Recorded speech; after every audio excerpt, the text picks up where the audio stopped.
it was not really faster or cheaper in the end. At least that was my take on it. It was, we're going to have twice as many people involved with twice as many products ordered. And then it shockingly didn't work out the way that they thought it might.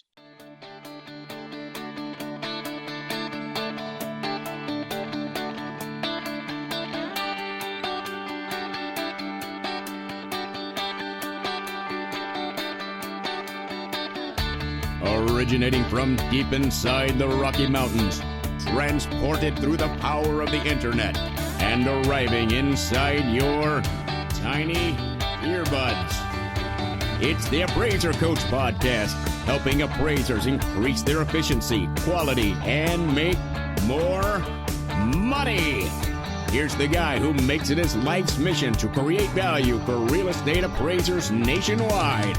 Your host and the Appraiser Coach, Dustin Harris. Welcome to the program, everybody. Dustin Harris hanging out once again in the podcast chair. Great to have you with us. We are back with another episode with one of my great friends, Joel Baker. Can't wait to reintroduce him back into the podcast studio here in just a few minutes. But first, I want to pause here and remind you that we're sponsored by three great companies. Of course, we're sponsored by Working RE Magazine. Working RE is where I go to find out what's going on in the appraisal world, which we're going to be talking a little bit about today with Joel.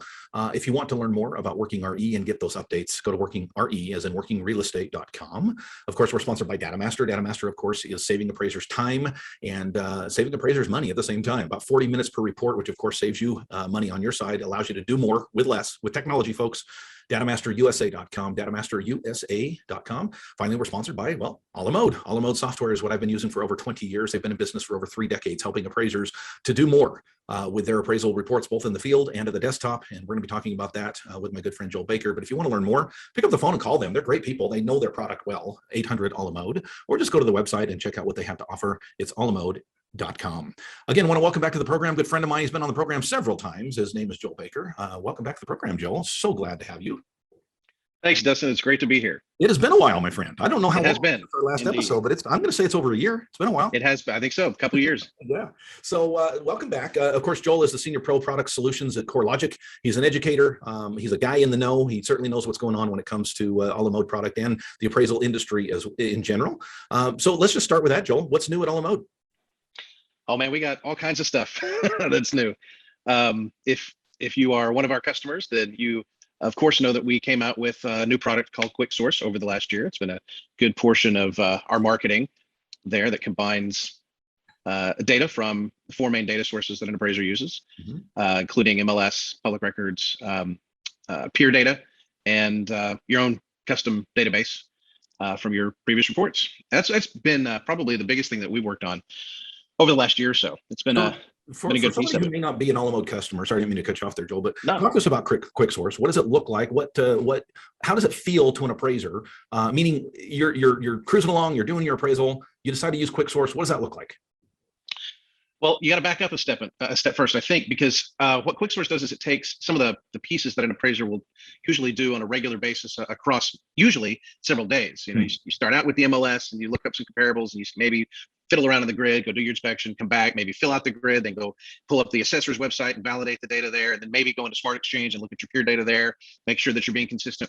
What Quick Source does is it takes all of those steps. It puts them all in one moment, just brings them together in one point in time.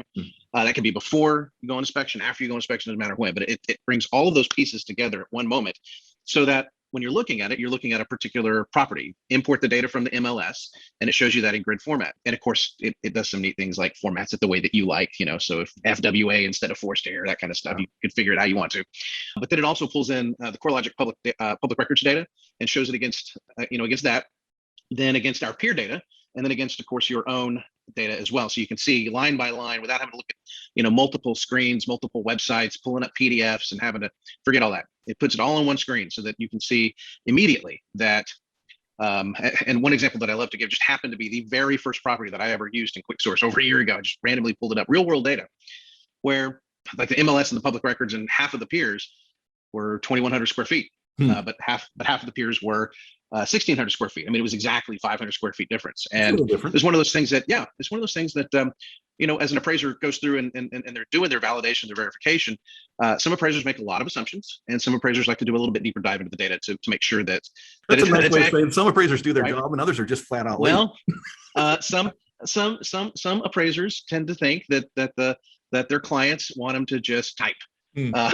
Right, and we like to think that the appraisers that are going to be out there making the money are going to be the ones that really do the thinking and that do the analysis, right? Of not just of adjustments and so forth, but actually look at the data, and then that's the kind of thing that QuickSource can help you flag ahead of time, before you deliver the report, and it goes up through the AMC and into Fannie's portal, and the investors start looking at, because the investors, Fannie and Freddie, they're looking at 25, 30 different iterations of that property that they've seen over the last 12 years, 2 or 3 times that it's sold, whatever. I mean, every appraiser that's used it that's gone through the portal, it's all in one database, which is why appraisers are getting the questions coming back, down from the investors through the AMCs, the client, and the underwriter, and they say, appraiser to comment on public records discrepancy for thing X, or why your peers rated this a C5 and you rated it a C3, right? They've been doing this. They're already doing this.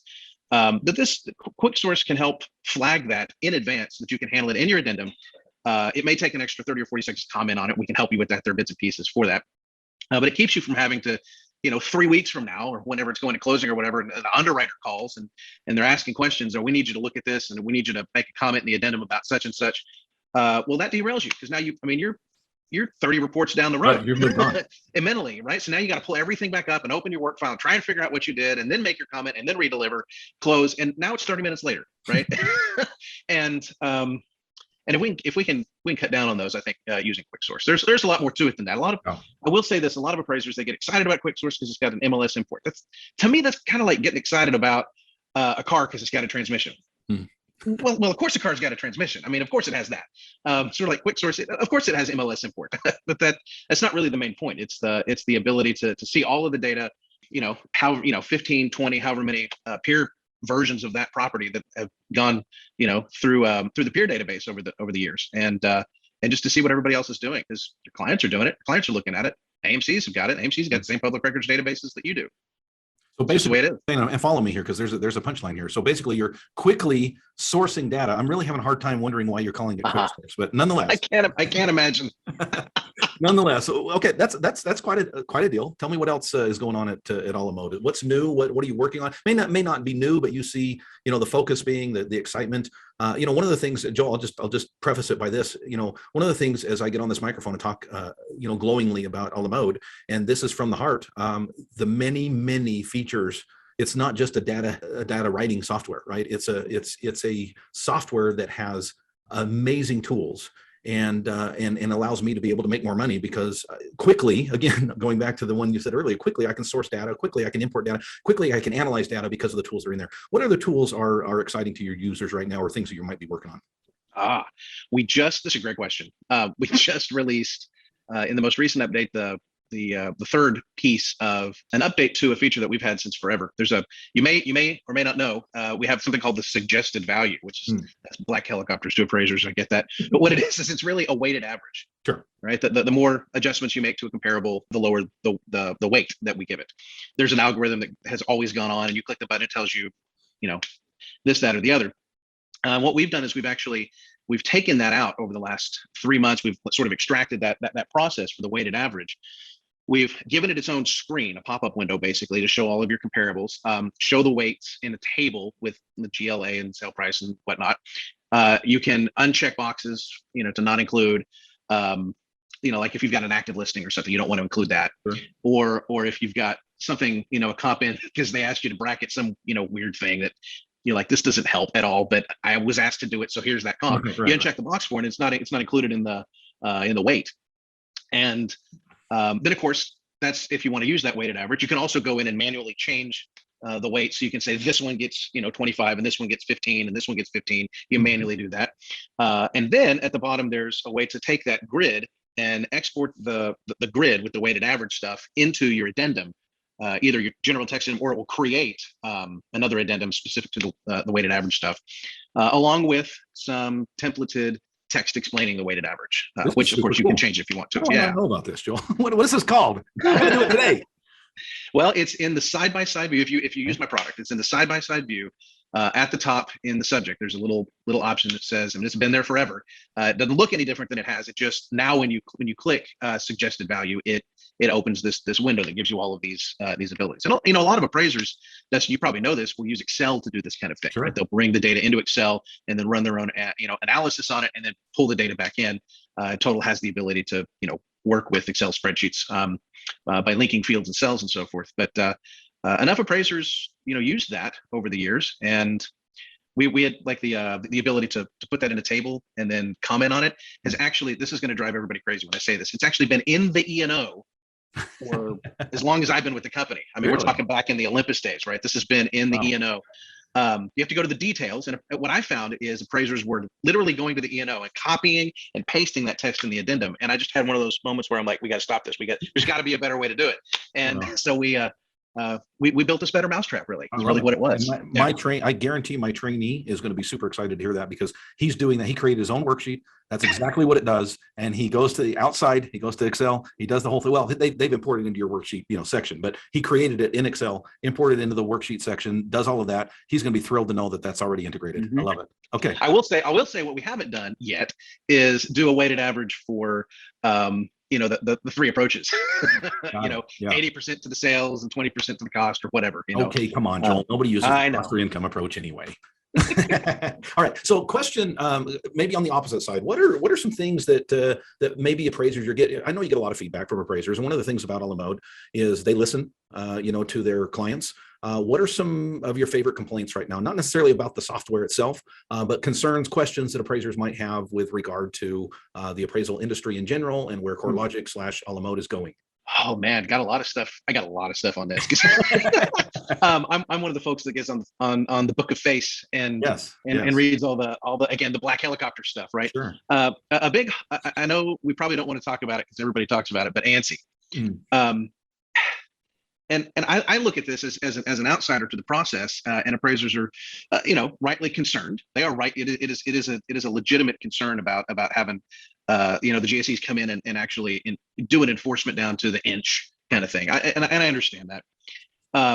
The larger concern I think has been, some appraisers will come in and they'll say, well, that doesn't work because then it's not going to match what the agents were doing, right, or what the assessors, how the assessors calculate, because they're not doing ANSI. And I'm like, they were before. True. What was your? I mean, it's going to take a bad problem and make it marginally worse. I mean, it's one of those things. I'm like, well, yeah, it might be a good thing, it might be a bad thing, but if it's a bad thing, I don't really see it being that disruptive. I just don't. One thing I do get questions about are the quote unquote new forms. Mm-hmm. Right, from Fannie, and I know you're going to ask me about it. So I'm going to have you hold off on that question because I want to focus. I actually want to dig in on this after the sponsorship. Perfect. And so I'm glad you brought it up because I think it's an important topic, and it's something that I've warned her a lot about. Right, there's a lot of unknowns, if you will, with regard to the new form. Other items that Alamode is currently working on or has worked on. Well, maybe it's unfair for me to ask because maybe you're not ready to say, but I'm curious as to what's coming down the pipe. What's the future look like? One of the things that we're focusing on right now, because we've had the big push for the new product, which has been really successful for us, is that we're focusing on stability, core stability inside of Total, the flagship product. And so we're looking at load times and open times and save times and print times, switching between the power view, that sort of thing. And we've been rolling out a few updates, but we're really focused on at the moment a lot of stability improvements. We've always got a percentage, of each cycle of development, which for us is usually like 2-3 weeks. And we call them sprints, and we get in and we do a little bit, but there's a percentage of each at the end of each quarter that has to be, like bug fixes and stability improvements and all that kind of stuff. And this time for this quarter, it's a little bit larger. We're actually doing a real intent focus on making Total both more solid and faster on computers. And we had a little bit of a derailment because of Windows 11. There was a problem, right? There was a problem with when Windows 11 came out.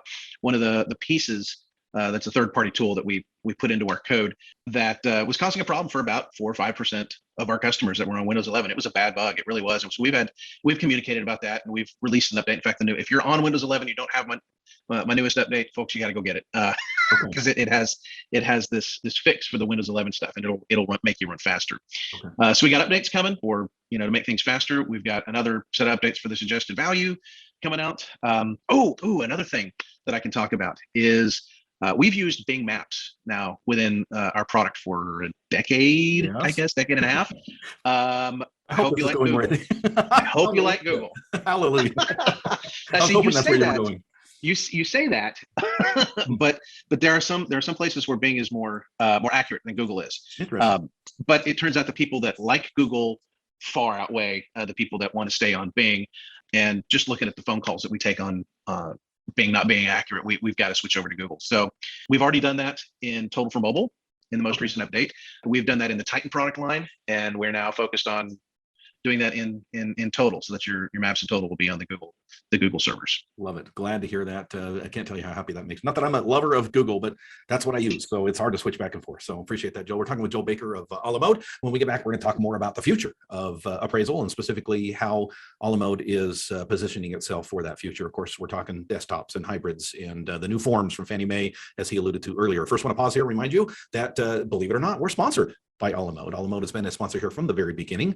They have trusted us. We have trusted them. It is the software that I have used. And by the way, folks, I've used them all. I have on some level. Great companies out there, but a la mode is the one, as we've talked about today, that is making me more efficient because of all of the integrated tools that are found in the software itself. If you want to know more, please reach out to them. You can do two ways, right?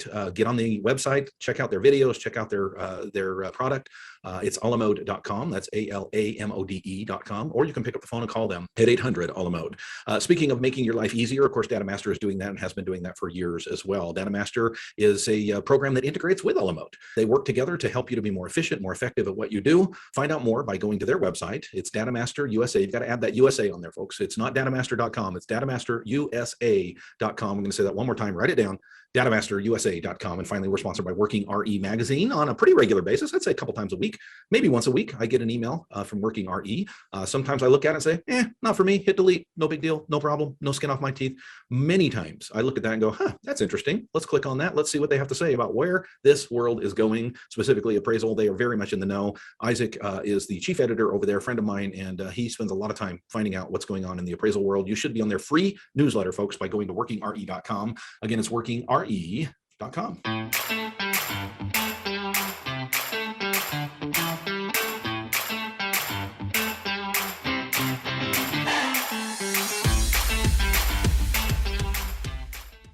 And welcome back to the program, everybody. And welcome back, Mr. Joel Baker, a good friend of mine at a la mode. Thank you for being here. I appreciate it. Absolutely. So you alluded to it. So let's start with that. Let's talk a little bit about, as we all know, Fannie is developing, quote unquote, a new form. And I use quotation marks with that because, Joel, it's not a form. It's an online thing, right? It's an online portal. And they, of course, have put that off, I think, till 2023 is what they're saying. Is that right? Am I getting that date right? Does that explain it well enough? Who cares if they have said that? It makes me but for those who don't, those who are living under a rock, the 1004 is going away, if you will, and it's going to be replaced eventually with this online portal. And this is where the question comes from. The reason I'm setting this up, Joel, is there may be some out there that are not aware. We've talked about it on this program a little bit, but I know that not everybody listens to every program or every episode. But one of the things that they have talked about is that it's not going to be a quote unquote paper form. It's not even going to be a digital form that you're, moving from field to field. It's more of a wizard, if you will, online on their portal. This is where I'm confused. And I literally don't know the answer to this. How does a la mode and Fannie Mae work together? Because I don't want to complete my appraisal report online without all of the awesome tools that a la mode has to offer. So how does a software company also integrate with these quote unquote new forms? Okay, that's great. I think what we deal with here in this situation is sort of a misconception between what I don't know what the actual official term is. I'm going to call it UAD 2 or 2.0. Okay. Between that and the hybrid stuff, which is different, right? That one's got its own portal. There's where somebody goes out and does, collects the data and then ships it up to Fannie through their portal, right. and it's done there, right? And they call that data and done, but sometimes it's data plus appraisal, data than appraisal. And that's going to be, I think, a little bit different in the end than UAD 2.0. So I do have to say up front that a la mode is under NDA with Fannie, and we're part of the committee and have been for, I guess, now 4 years or whatever since they've been working on this. At this point, if I would be shocked to see anything shoot out of the gate before the end of next year. Just that's Joel personally making an assumption here. This is the GSEs are going to do. They could ramp something up tomorrow and change the way everybody does everything. But at this point, Fannie and Freddie don't really know what they want, like the actual data fields that they want. There's this the push and pull in the community about what data is actually helpful. Should the appraiser gather it, and what are the opportunities there that we have? And so just to give you an idea of where they are in the process, they don't even know what they want yet, let alone how they want it. However, that being said, you're absolutely right when you say this is not a form in the way we think of a form, like going back to the triplicate days, where Oh yeah, right. Let alone not right. I'm not that Let old. alone let alone the what you see is what you get kind of forms that we have today, where the 1004 is the 1004, and anybody who's familiar with the 1004 knows where the value is going to be. It's going to be at the bottom of page 2. That's the kind of thing that's going to go away. Is the knowledge of where on the form something's going to go, and the reason is pretty simplistic actually. If you think about this problem of people not reading, we say nobody reads my reports. They're not reading my, what's in my addendum. Appraiser to comment on the thing, and then the appraiser's like, that's on line 47 of my addendum. I already talked about that. I took a photo of it. It's a photo addendum, right? So this has been a problem since forever. This is a human problem. It's a readability problem, and so I'll give you a really specific example. I don't know that this is going to be an actual thing. This is a hypothetical, but it's a specific enough example. So you notice that the storm windows in the front are cracked, or they're not properly sealed, or whatever, right? Some sort of deficiency. Well, you're going to note that, right? I mean, you already do that on page 1 right now at a material/condition. But if you do notice a deficiency, all of a sudden, now Fannie is going to require 2 things. They're going to require, and again, this is hypothetical, they're going to require a comment about it, like a description, and they're going to require a photo. Now, again, a lot of appraisers are doing this. They're just putting it in other places. But what's going to happen is the report is entirely dynamic based on what the appraiser sees in the field. So you see this, what's going to happen is, like, visually in the PDF is all of a sudden it's going to like come down, and there's the picture's going to be here and the comment's going to be underneath it. And so the note of the deficiency, the imagery, and the commentary is going to be right there. Nice. It's like the whole rest of it just expands out to give it. So it's having the data set is great, and the data set is different, right? It's the XML file that goes into and gets uploaded through the portal, but that PDF that comes through needs to be more human readable. It needs somebody to be able to look at it and tell what the heck is really going on, because I think everybody agrees we kind of moved away from that, right? With UAD back in 2011, when everything got like 2GW whatever on the grid. Nobody can read that. Right. That's for computers, and so we're now bringing the cart, circling that back around it to make it a little bit more human readable. Now, I say that, and there's more, because that means that the data set itself, the things that an appraiser is going to take in the field, the notes and the pictures, will change from report to report. Right now, generally an appraiser will go out, and there are, two pics of every bedroom, plus the smoke detector and the carbon monoxide and the HVAC, and right, there are going to be some really specific things. But if you note that the window's broken, you're going to be required to take a photo of it. You're going to have to use particular terminology that Fannie Mae insists on to, but again, in this hypothetical. And so the form itself, I say form again with quotes, because it's entirely dynamic, and it's a different data set for each inspection, because the things for each inspection that you're going to run into are going to be different. And so it's going to be difficult right at the beginning for an appraiser who uses paper to write things on, to have that in their brain. Oh, well, I noticed this, so now I have to do these 2 things and take these other pieces of data and make sure I get that photo. Does that make sense? Yeah. But on the flip side of that, those that are already digital, it eases the process, because you're not taking a picture and then going to somewhere else in the addendum and writing it down and then going to somewhere else to make the, what kind of an impact does that have? It's all right. What you're saying is all in one spot.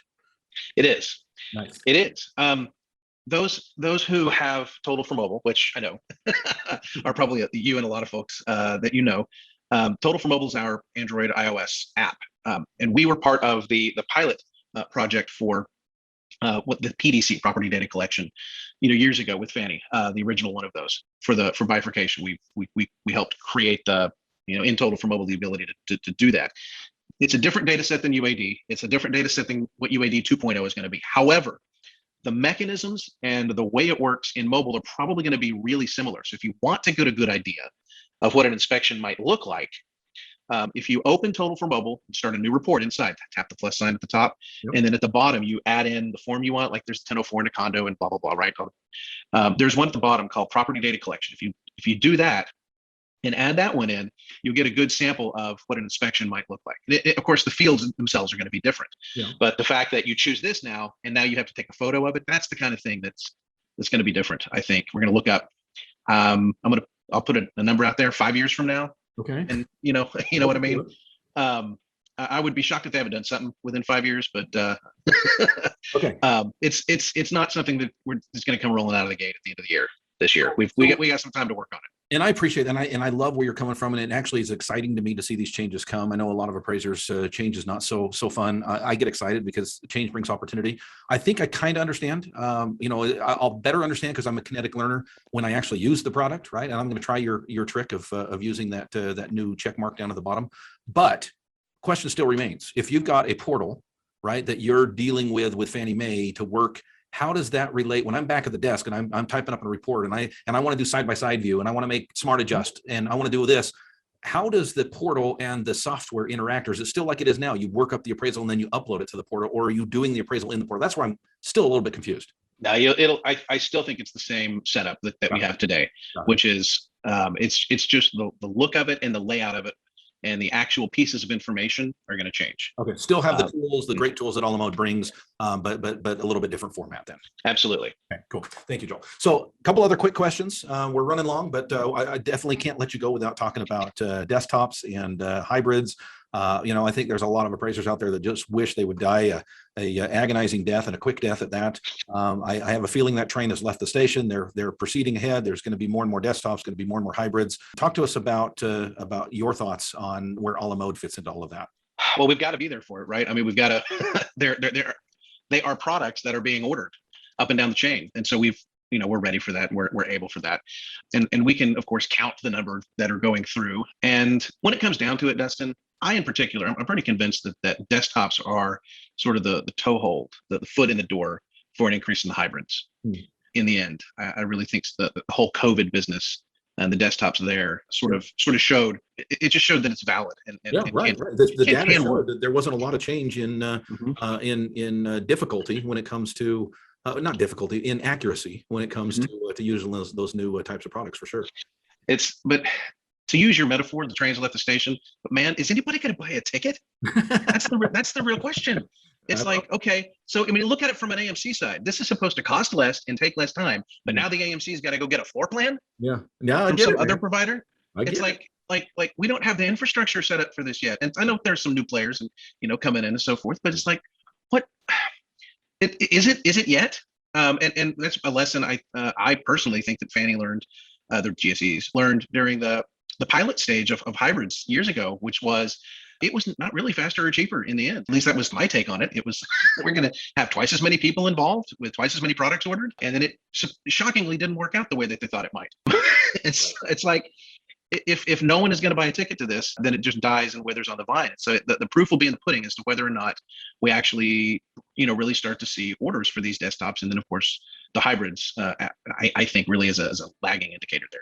Sure. Joel, I appreciate it. And I know, as you mentioned, regardless of where that train's going, maybe not the conductor, maybe not the driver, but definitely the co-pilot's going to be Alamode, being there, helping us to be more efficient, more effective. I appreciate that. Yes. Thank you. There's a lot of appraisers complaining that, hey, we're expected to do these things faster and are we getting paid more and that kind of thing. Well, I look at it differently, right? If we're utilizing technology like Alamode to help us to be quicker, faster, without, and this is key, without cutting quality, that's what's going to allow us to compete into the future. So Joel Baker, Alamode, thank you for being here, my friend. Dustin, always a pleasure, sir. It's been too long. We'll catch up with you again. We'll do it again sooner this time. Yes. You've been listening to the Appraiser Coach podcast with Dustin Harris. If you like what you hear, please give us a 5-star rating and post a short review on iTunes. For more in-depth insider information on how you can make more money as a real estate appraiser, visit theappraisercoach.com and sign up for the All-Star team today. Thanks for joining us. And now, get out there and create some value.